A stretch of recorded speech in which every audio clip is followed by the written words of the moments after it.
Hello সবাইকে, কি অবস্থা সবার? হোপফুলি সবাই অনেক ভালো আছেন। আজকে আপনাদের সাথে আমি শেয়ার করব আমার একটা ডেইলি মেকআপ লুক। অনেকে আছে খুব হেভি মেকআপ পছন্দ করেন না, তারা চাইলে এই লুকটা নিয়েও কিন্তু কোনো প্রোগ্রাম অ্যাটেন্ড করতে পারবেন। ভিডিওটা না টেনে সম্পূর্ণ দেখবেন, আশা করছি আপনাদের মেকআপ লুকটা অনেক বেশি ভালো লাগবে।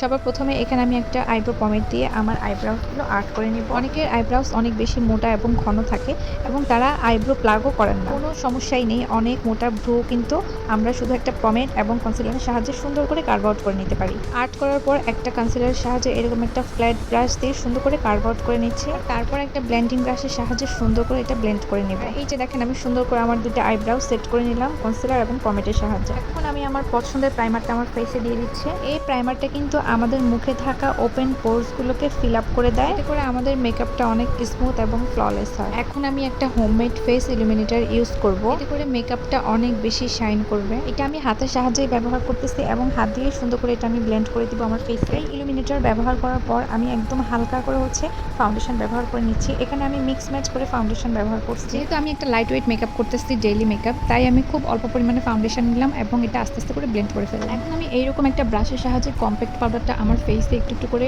অ্যাপ্লাই করে নিচ্ছি। অনেকেই কিন্তু কম্প্যাক্ট পাউডারটা স্কিপ করে যান, তবে এটা স্কিপ করা যাবে না, কারণ কম্প্যাক্ট পাউডার আমাদের ফেসে আলাদা একটা কাভারেজ। ব্রাশের সাহায্যে কম্প্যাক্ট পাউডার ইউজ করার পর আমি আবার ওয়েট পাপসটা দিয়ে একটু একটু করে ড্যাব ড্যাব করে দিচ্ছি, তাহলে এটা খুব ভালো করে ফেসে বসে যায়। এখন আমি আমার ফুল ফেসে একটা লুজ পাউডার ইউজ করে নিচ্ছি। আপনারা আপনাদের স্কিন টাইপ অনুযায়ী লুজ পাউডার ইউজ করে নেবেন। ফুল ফেসে লুজ পাউডার ইউজ করার পর 1 থেকে 2 মিনিট আমরা একটু ওয়েট করব, আর তারপর একটা বড় ব্রাশের সাহায্যে ডাস্ট আউট করে নিব। আর ডাস্ট আউট করার পর এখানে আমি একটা সেটিং স্প্রে ইউজ করে নিব। আপনারা আপনাদের পছন্দ মতো এবং স্কিন টাইপ অনুযায়ী সেটিং স্প্রে ইউজ করে নিতে পারেন। অনেকেই বলতে পারেন আপনি সেটিং স্প্রে একদম লাস্ট ইউজ করেন। হ্যাঁ, চাইলে আপনারা সেটিং স্প্রে একদম লাস্ট ইউজ করতে পারবেন, তবে আমি আমার বেস মেকআপটা কমপ্লিট করার পরে একটু সেটিং স্প্রে ইউজ করে নিলাম, এতে করে আমার মেকআপটা কিন্তু লং লাস্টিং হবে। বেস মেকআপ করার সময় আমাদেরকে অবশ্যই একটু টাইম নিয়ে সুন্দর করে বেস মেকআপটা কমপ্লিট করতে হবে, তাহলে কিন্তু মেকআপ লং লাস্টিং হবে। এখন আমি এভলাইনের 3-in-1 একটা প্যালেট থেকে ব্লাশ এবং হাইলাইটার ব্যবহার করে নিচ্ছি। আমি ব্লাশটা কিন্তু একদমই অল্প করে ব্যবহার করছি। কেউ চাইলে এখানে ব্লাশটা একটু বাড়াই ব্যবহার করতে পারেন এবং হাইলাইটারটাও একটু কম বেশি করে ব্যবহার করে নিতে পারেন। এখন আমি চলে আসলাম আই মেকআপে। আমি খুব গর্জিয়াস কোনো কিছু করবো না, যেহেতু এটা আমার একটা ডেইলি মেকআপ লুক, তাই এখানে আমি শুধুমাত্র একটা বেস কালার নিয়ে ফুল আইলিডে সুন্দর করে ব্লেন্ড করে দিব। এবং আইলিডে যে কালারটা আমি ব্যবহার করব তার থেকে একটু ডার্ক কালার নিয়ে চোখের নিচেও আমি সুন্দর করে দিয়ে দিলাম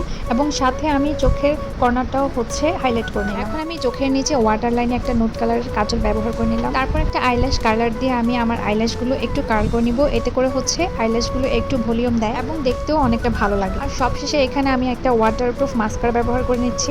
অনেকে চাইলে এখানে একটা সিম্পল আইল্যাশ ব্যবহার করতে পারেন, আমার কাছে মনে হয় ডেইলি লুক হিসেবে শুধুমাত্র মাস্কারাটাই সুন্দর করে দিলে অনেক বেশি ভালো লাগে। এখন আমার মোস্ট ফেভারিট একটা পার্ট, সেটা হচ্ছে লিপস্টিক।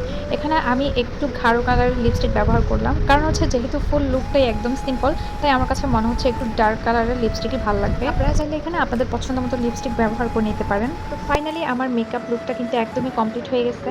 যেহেতু আমি বাইরে কোথাও যাচ্ছি না, সেজন্য আমি আমার হেয়ারটা সেট করলাম না। আশা করছি আমার মেকআপ লুকটা আপনাদের সবার অনেক ভালো লাগবে। ভিডিওটা ভালো লাগলে অবশ্যই লাইক, কমেন্ট, শেয়ার এবং সাবস্ক্রাইব করে দিবেন।